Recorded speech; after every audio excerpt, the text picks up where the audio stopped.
Ngayon pong inihatid natin sa uling hantungan si Aurea, naway lalong magpalalim sa ating pananalig. Bahagi ho na kung saan ay magpasalamat tayo sa biyaya ng buhay na ipinagkaloob ng Diyos kay Aurea sa loob ng 70 taon. Bagamat kinuha na siya ng Panginoon, sana huwag tayong makalimot na magpasalamat sa panahon na inilagi niya sa daigdig na ito, na naging bahagi ng inyong buhay at naging karugtog ng inyong buhay. So pagkakataon na kung saan ay nawa ay higit nating pakinabangan sa mundong ginagalawan natin.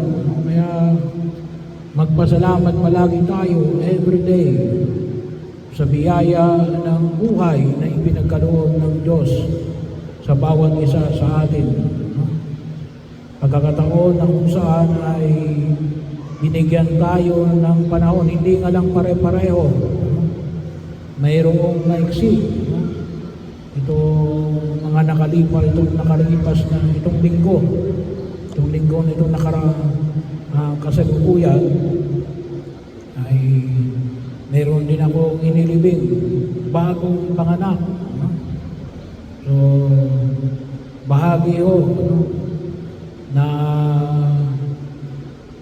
kuminsan hindi natin sakop yung panahon na ibibigay sa atin ng Diyos. Ito si Aurea ay umabot ng 70. Bahagi ho na mabuti kung tayo ay makaabot ng 70 o higit pa. Ngayon may bagong batas kapag kayo nakaabot ng 80, ay mayroong kang regalo mula sa gobyerno. Pero ibig sabihin talagang napakalang biyaya. Yung umabot na lamang ng 70 ay napakalaki ng biyaya yun. Pero ibig sabihin, bawal araw. Kaya huwag tayong makalimot sa Diyos.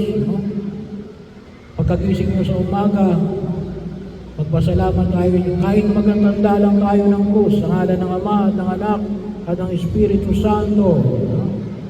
Kung talagang napakabisi nyo, Panginoon, salamat po. Huwag tayo makalimot na magpasalamat sa biyaya ng buhay.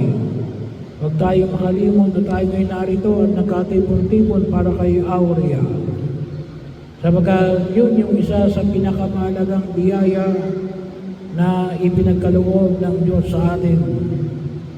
Nagsisimula yan sa biyaya ng buhay. At kung titingnan po natin, yung ating pananampalataya, isang pananampalatayang nag-aanyaya sa atin natin, isang buhay na ganap at kasiyasiya. Kasi ngayon po ay pinagdiriwang din natin yung exaltation of the cross, yung kabistahan ng pagtatampok sa banal na krus ni Jesus. Nasa harapan natin. Bakit? Dahil sa dakilang pagliligtas niya sa atin, dahil tinubos mula sa kasalanan, mula sa kaparusahan, mula sa kamatayang walang hanggan. Nais niya tayo na alin.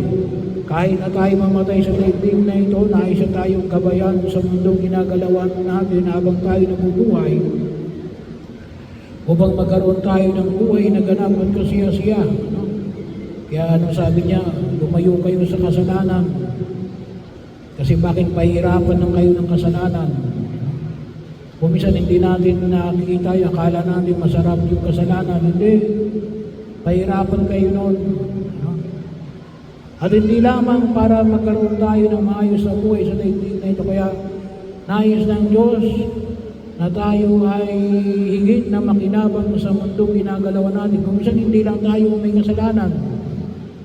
Kung minsan kapag tayo may kasalanan, nadadamay natin yung ibang tao na mahal natin sa buhay gawa ng ating kasalanan.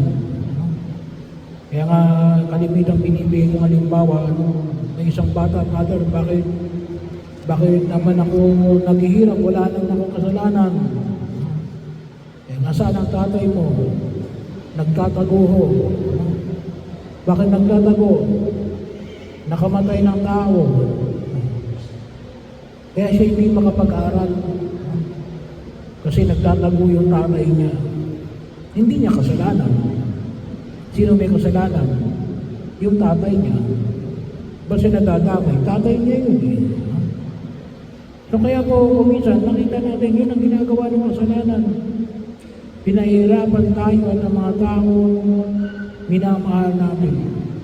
Kaya sinasabi ng Diyos at ng simbahan, umiwas sa kasalanan. At higit sa lahat, ano yung nais na ipagkaloob ng Diyos? Buhay na walang hanggan. Yung makasama siya doon sa kanyang kaharian sa langit. At yun yung tatlong ito, ang ipinangako ng Diyos sa atin. Kaya nga, anong sabi niya sa Ebanghelyo, ako ang buhay. Buhay na ipinagkaloob kay Aurea sa loob ng 70 taon. Ang buhay na ganap at kasiya-siya na maging gabay niya sa kanyang pagtak sa daigdig na ito.